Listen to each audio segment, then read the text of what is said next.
Well, welcome to my new channel, Silver Stacking in Canada.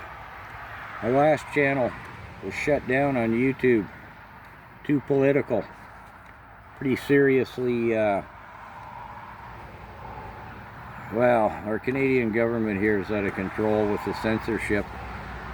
However, that's not my point. Why you should be stacking precious metals, silver and gold, and why you should have them in hand. Silver and gold in hand, not just the paper. First off, it's a hedge against inflation. Our inflation here in Canada is out of control. It's housing prices have gone up 30% in the last year. Now, the Canadian government claims our inflation rate is 3.6%. Don't you believe it?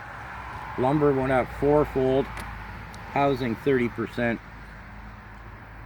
and if you look at anything else, food costs, hydro, look at your bills over the last year, and I mean seriously do. Look at your food, your hydro, your fuel costs, whether it's in your car to heat your home.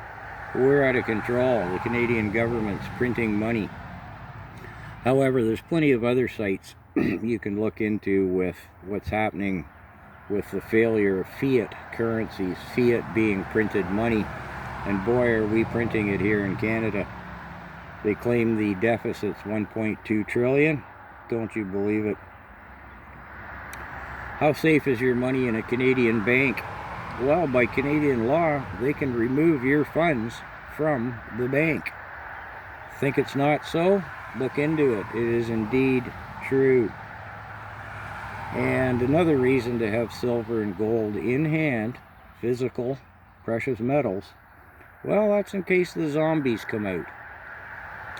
We'll get into different amounts of silver and whatnot in another video. This is just a crude introduction, and as you can see, I'm going to have to make a better setup than this. Disclaimer, I guess I should put in, I'm not a financial advisor.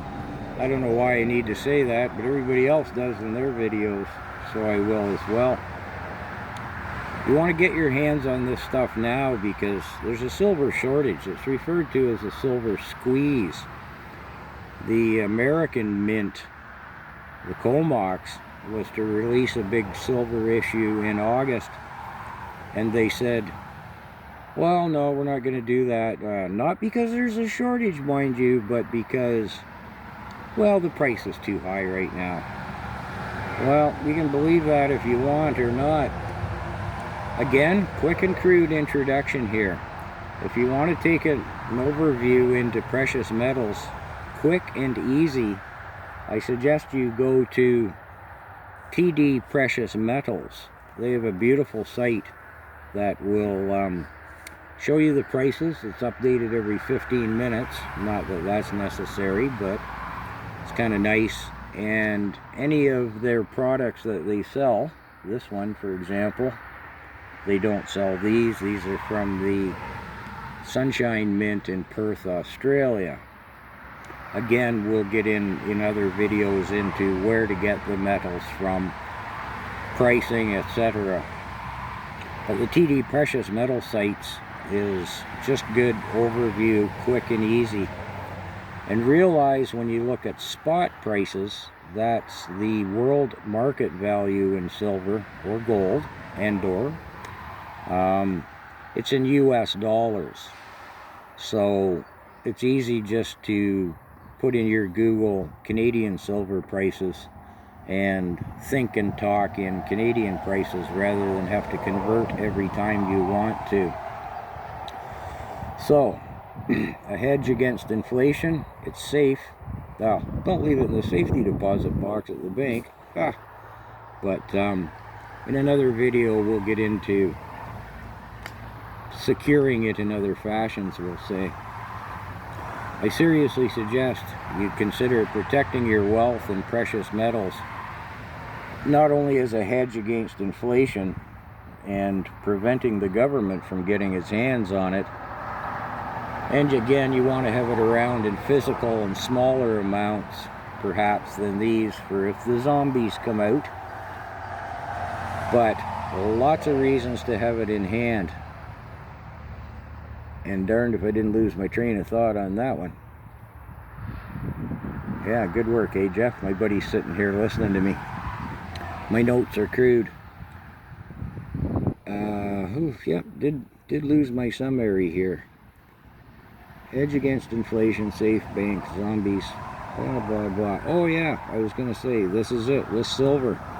Part of the squeeze, the silver shortage is the increased use in, well, computer chips. This phone I'm filming it with, industrial use of silver last year exceeded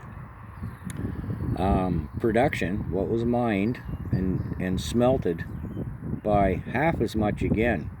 We consumed 1.5 times as much as opposed to the one time that we harvested it. And that's been going on for a few years. We've been consuming it in industry more than we're harvesting it. And there's been a real run on silver. Small investors and larger ones who want to get their hands on the physical silver and gold precious metals.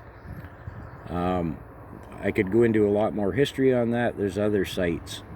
You'll hear the term COMOX. That's the Commodities Exchange in America. It's kind of like the equivalent of Fort Knox of public gold and silver.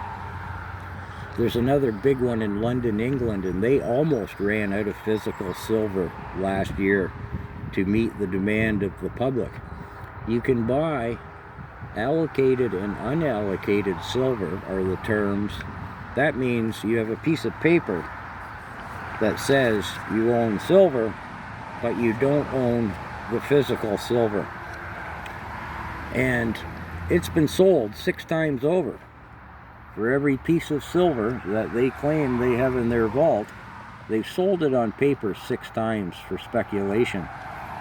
So between the demand for industrial silver and the demand for small people like myself who want it in hand, there is a run on it. Again, stackers refer to it as a squeeze. And that's going to get worse. Did I say the American Mint was supposed to make an issue? I think I did say this in August. Yes, I did. And they said, oh, it's not that we can't get our hands on the silver, we just don't want to pay the price. I call BS on that one. I know an individual who has paper silver and is aggravated. He can't cash it in. He can't get his hands on the physical silver. I'm not sure what that's all about. I need to talk to him in person about that. It was a mutual friend who mentioned it. So anyways, for my next video, I will set up a little smoother operation than this crude system I have here. And we'll get more into buying it from reputable dealers, the difference between 999 fine and quadruple fine, and we'll talk about gold as well. Anyways, I guess I should finish up with a plug. Please subscribe to my channel, and hope to see you soon.